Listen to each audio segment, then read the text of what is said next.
This is the State of the Saints podcast. My name is TJ Jones. Thank you for checking out the podcast where I break down the Saints matchups each and every week. This week, the black and gold are in prime time. That's right, Monday Night Football, man. The world will be watching.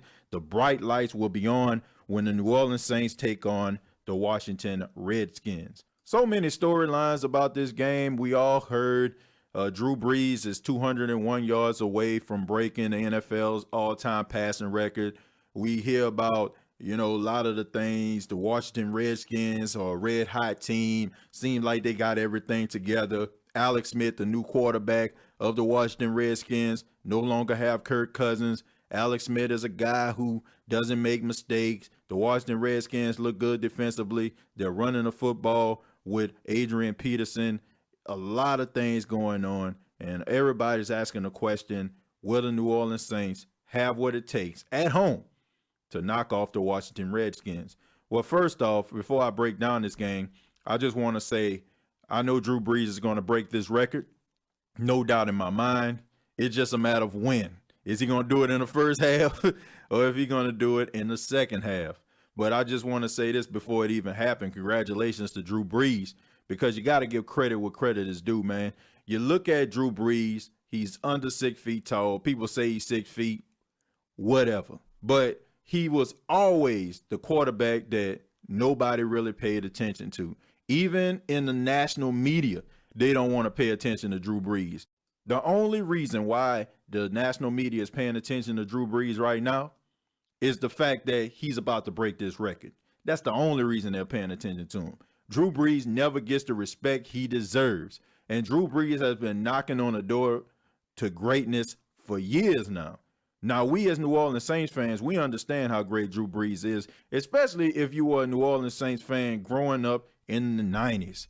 I have been a New Orleans Saints fan. I grew up in New Orleans, raised in New Orleans, man, and I knew they had some very, very ugly times watching quarterbacks like the Billy Joes, Billy Joe Hobart, Billy Joe Tolliver, Heath Schuler, Jim Everett.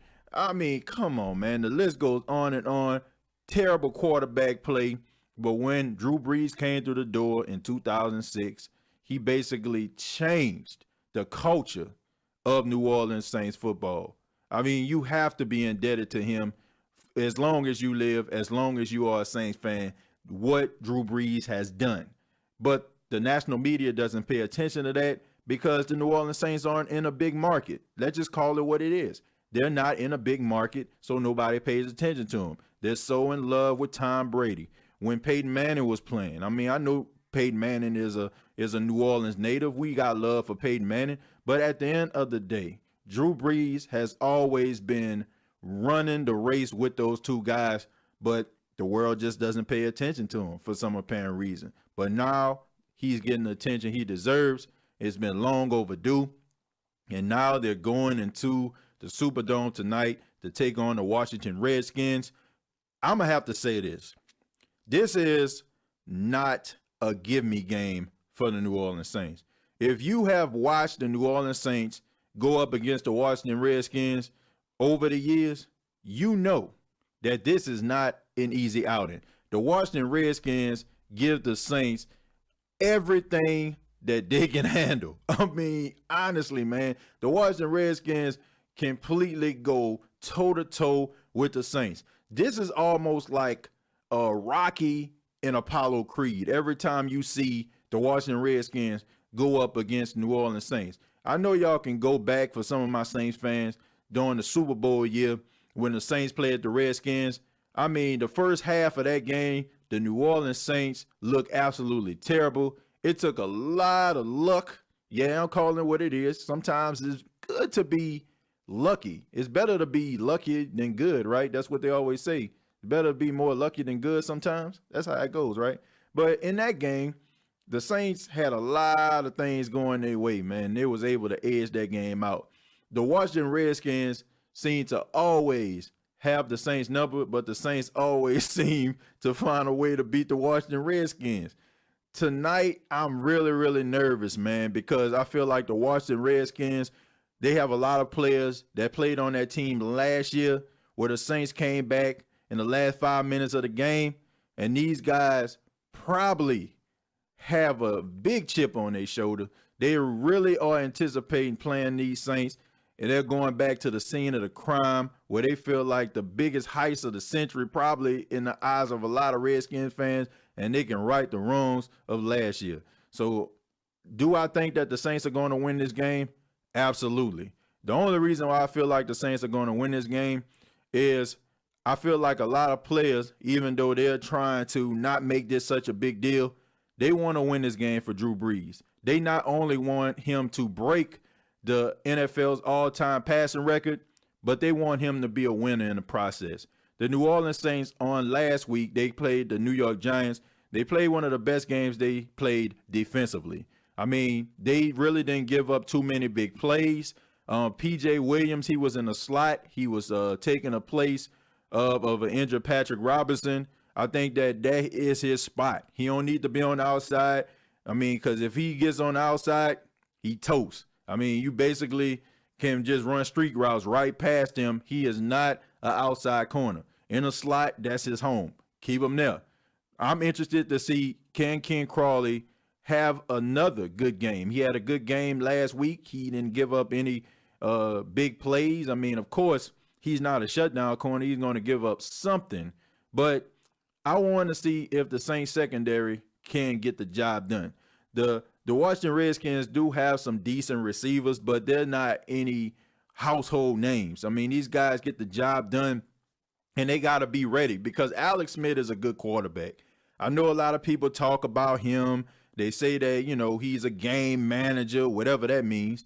Look, I like game managers. That means they don't turn the ball over. And that's what Alex Smith does not do. He doesn't turn the ball over, and he can get the ball downfield. A very respectable quarterback. So the Saints have to be ready, man. I feel like that's dangerous. When you don't know these guys, you don't know what their capabilities are. They got to be ready for any and everything. And not to mention Adrian Peterson, man. Adrian Peterson, we all know that he played for the Saints last year. And he didn't see eye to eye with Sean Payton. We all know about that look he gave Sean Payton on the sidelines last year. And the Saints traded him in the middle of the year after the emergence of Alvin Kamara. You know he has a chip on his shoulder. He's ready to prove everybody in New Orleans wrong, saying that y'all shouldn't have got rid of me. And he's playing pretty good. He's found the fountain of youth. Interested to see how he's going to play tonight. Defensively, very, very respectable. We know about the shutdown corner, Josh Norman. We know about DJ Swearinger. I mean, these guys are really, really good in their secondary. Some heavy hitters, some hard hitters. And you know they're going to be ready to handle up on some business. But let's focus on these Saints. The return of Mark Ingram. Mark Ingram comes back after a 4-game suspension. You know he's ready to rock and roll. He's angry. You know he's going to be running angry. But I will say this about Mark Ingram. When Mark Ingram gets a little bit excited, I get a little worried because he has an issue of holding on to the football. So, Mark, I want you to be ready. I want you to be willing. I want you to run some cats over. But hold on to that football, man. Please. I'm interested to see what Mark Ingram's going to do. I know he's ready and he's willing. And he's chomping at the bit to get to the field. Then you talk about Alvin Kamara, who was the offensive player of the week for the NFC last week. He coming off a 3-touchdown campaign. You know that Washington is going to be ready for him. They're going to try to find ways to try to stop him. Good luck with that.